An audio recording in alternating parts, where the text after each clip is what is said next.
So I'm just making a quick video to explain two things that when I got an Electron product just kind of eluded me because everybody kept talking about Trigs, everybody kept talking about parameter locks, and I was like, what are these things? And I just sat down and I said, I'll make a video about it just to explain what it is, because you see a lot of it in the manual.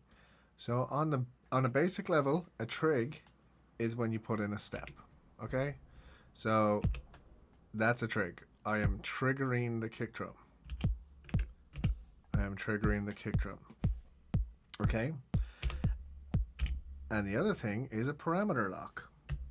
So with a parameter lock is where you change, you put in trigs, and then you can change one of the trigs. You can change elements in that trigger.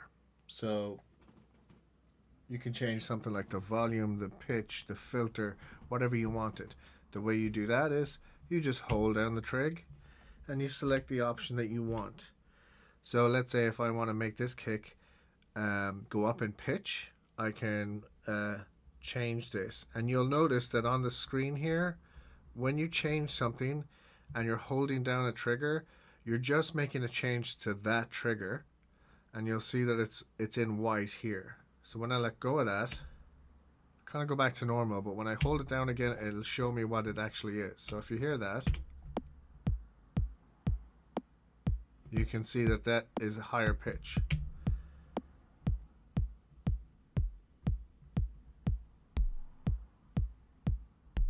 And you can add all sorts of things. You can have an echo or delay.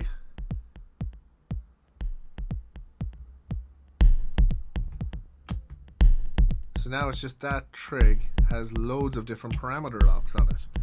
So now I have, if I come here, I've got parameter locks here.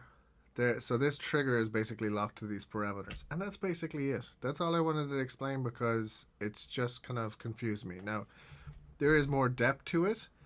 Like for instance, there's a whole trig mode if you hold down function and then press trigger. Or no, press down here, you've got a trig mode here. They have tracks, velocities, and it just means that you have different options to use these buttons as different trigger options. So let's say you could set a different velocity with triggers.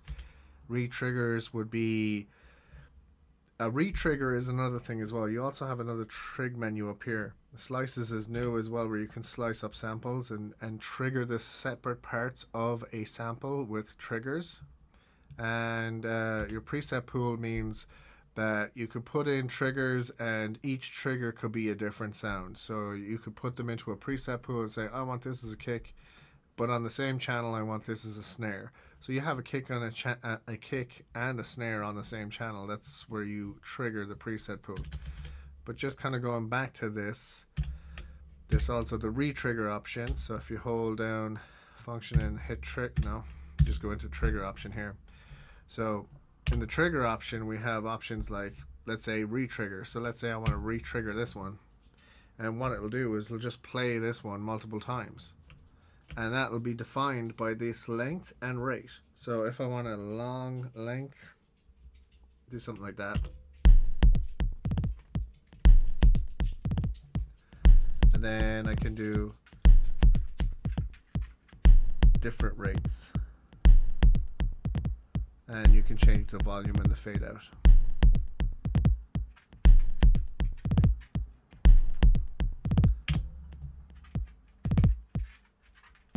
So that's basically all it is. That's all the video entails, just to give you a better explanation about trigs and parameter locks. A lot of people are going to know this, but if you are just new to this kind of stuff, it's good to know. All right, have a good day.